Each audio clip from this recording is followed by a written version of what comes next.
Hello दोस्तों, कैसे हैं आप सब लोग। आशा करती हूँ अच्छे होंगे। हमारी आज की कहानी का नाम है शुभ।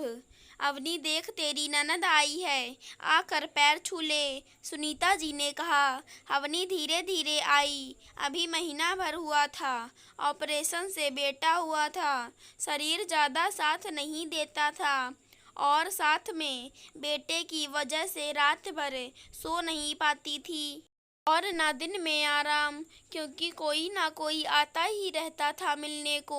अरे भाभी, कैसी हो आप, क्यों आई, मैं आ रही थी ना, सुधा ने कहा। अच्छा, तुम क्यों जाओगी, तुम इतनी दूर से आ गई हो तो यह कमरे से नहीं आ पाएगी क्या।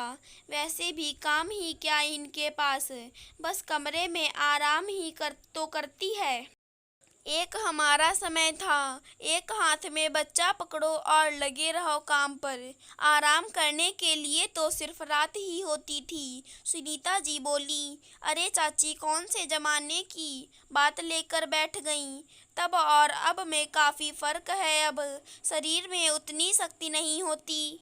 फिर अवनी को पूरी गर्भावस्था में कितनी समस्या भी रही थी। यह शुक्र मनाएं कि अवनी और बाबू दोनों ठीक हैं, सुधा ने कहा। तो सुनीता जी का मुंह बन गया। अवनी की तो आदत ही पड़ गई थी यह सब सुनने की। सासू माँ का हर समय अपना बखान करना और अवनी की कमियां गिनाना, बस यही काम था। पर अवनी कुछ नहीं कहती, यही सोचती कि यह तो जनरेशन गैप है, वो अपनी जगह सही है। पर अवनी को एक बात हमेशा खलती थी कि सासू माँ उसके मायके वालों के क्या फर्ज होते हैं, उन्हें क्या करना होता है, हमेशा गिनाए रहती।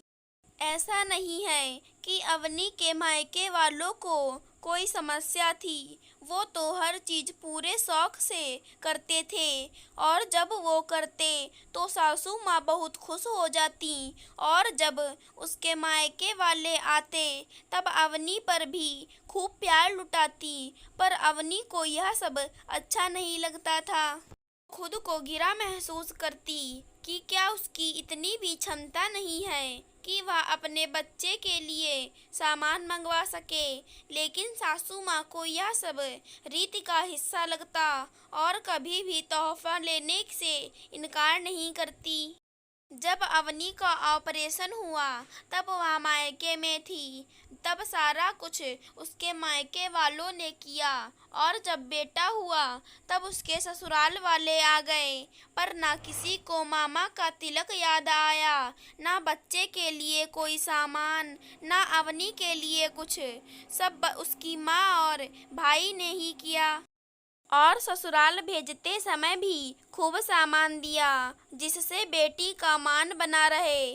पर अवनी को यह सब अच्छा नहीं लग रहा था। वह यही सोचती कि जब सब कुछ मामा और नानी करे तो बच्चे पर हक दादी या बुआ का ज़्यादा क्यों। खैर, यही सब करते हुए दिन निकल गए और बच्चा 3 महीने का हो गया और अब वह कुछ बोलने की कोशिश करने लगा। एक दिन अचानक बेटे के मुंह से मामा निकला तो अवनी की खुशी का ठिकाना नहीं रहा। वह और बुलाने लगी कि बेटा मामा बोले। तभी सासू माँ आ गईं कि नहीं, पहले बुआ बोलना शुभ होता है, मामा नहीं। अवनी, जो हमेशा चुप रहती थी, आज बोल पड़ी। क्यों केवल मामा से तोहफा लेना शुभ होता है, उसका नाम नहीं। ये कौन सी किताब में लिखा है, मेरा बेटा जो भी बोले सब शुभ है मेरे लिए। सभी लोग सुनीता जी का मुंह देख रहे थे और सुनीता जी नीचे को दृष्टि किए थी कि शायद आज कुछ ज़्यादा ही बोल दिया था, इसलिए वो शर्मिंदा हो गई थी। अगर हमारी आज की कहानी पसंद आई हो तो चैनल को सब्सक्राइब करें। धन्यवाद दोस्तों।